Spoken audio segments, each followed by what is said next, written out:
What's the deal, y'all? It's Pete Duggan back at it again with another informational video. Today, I'm going to give y'all the breakdown on the passing of Rrari, which is EBK Jaaybo'S dad. I'm going to let y'all know what pretty much happened and, you feel me, his rise and then his passing, you feel me? So let's get into it. For the very prolific and often misunderstood artist known to many as Rrari, we took a trip back to where it all began for him, in his old neighborhood, Nightingale, Stockton, California. All right, so why don't you go ahead and let us know where we at right now? We in Nightingale, southeast of Stockton, neighborhood I grew up in. I'll take you to this spot where in '02 I lost one of my best friends, Aaron Vickers. And you know, it was really like one of them situations where it hurt because like I ain't never experienced like losing none of my partners or none of that, you know. And we was just all standing out here chilling, talking, chopping it up like we usually do. And then a car just pulled up and they start shooting. And we all got down, but by the time Aaron got down, he was already shot, you know. Despite Rrari making a lot of music and being very popular in the music scene, he was very family-oriented. So, like, when it came to his family, he always put his family first. So, you know, I'm pretty much going to tell y'all what happened and what the news article says, how everything happened, and I'm going to break it down. And you feel me? Yeah. 2 days before, you feel me, the shooting of what happened with Rrari, he had posted on his Facebook how he was sitting in his porch staring at his discharge papers. He finally got off parole after 7 years of being on parole, you feel me? So he had got off parole. 2 days later, boom. It say that two of Rrari's kids was in North Stockton at a park playing football, and a 16-year-old and a 17-year-old came up to them and took their phones, everything they had, even took the shoes off their feet. After they got robbed, they ended up going home. You feel me? They ended up going home. They told their dad Rrari what happened. Rrari bounced out. He go around the neighborhood looking for the niggas, you feel me? He ended up finding the niggas, you feel me?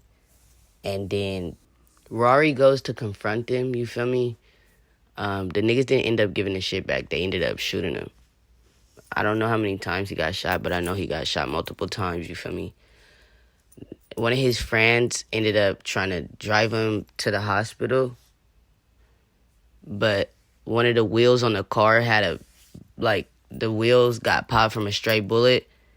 They didn't end up getting to make it all the way to the hospital. They left him on Hammer Lane and, I forgot the other street.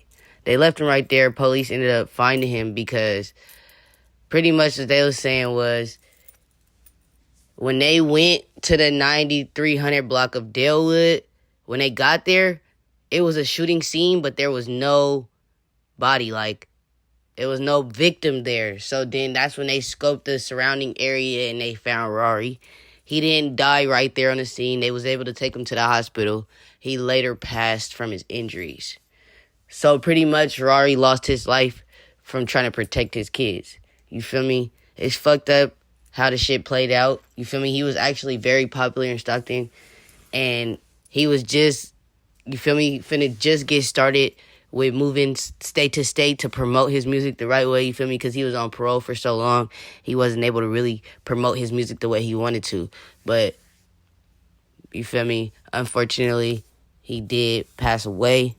And come to find out, one of the teens that were involved in the shooting was actually already fighting a case in juvenile hall, and he was on a 36-hour pass. Or it's a 1-year program that they go through where they accumulate hours. But the whole time, he wasn't supposed to just be freely doing what he was supposed to do. He was supposed to be being watched by his parents. But because his parents wasn't watching him, you feel me, this event took place. Rrari's grandpa also said that he was a good kid who didn't run with gangs. He always put his family above everything else, and he occasionally returned to the South Side neighborhood where he grew up to help with, like, crab feeds or, like, you feel me, putting up Christmas lights at his grandpa's house. But You feel me?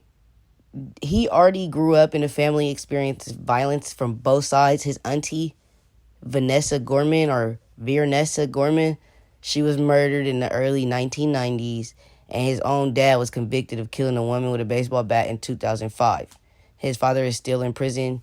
He actually, put in one of them things to, like, try to have his sentence overturned or whatever.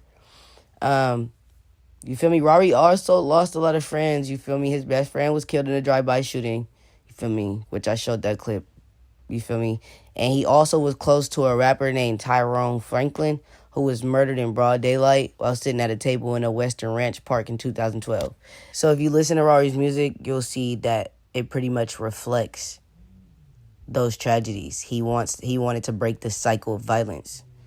Unfortunately, Rrari's life was taken, before his time, but he left behind 3 sons and 3 daughters, which one of them being Jaaybo, and he's making a lot of noise. So if it's one thing, he gonna make sure his dad forever lives on, and he gonna make it out the hood for his people. Anyways, I appreciate you guys for watching the video. I hope you guys enjoyed. If you're interested in figuring out a little bit more on the background of Jaaybo'S dad, all you gotta do is go on Google, and you'll be able to find what you're looking for. Anyways, thank you guys for watching. More content coming soon. Pete Duggan, out.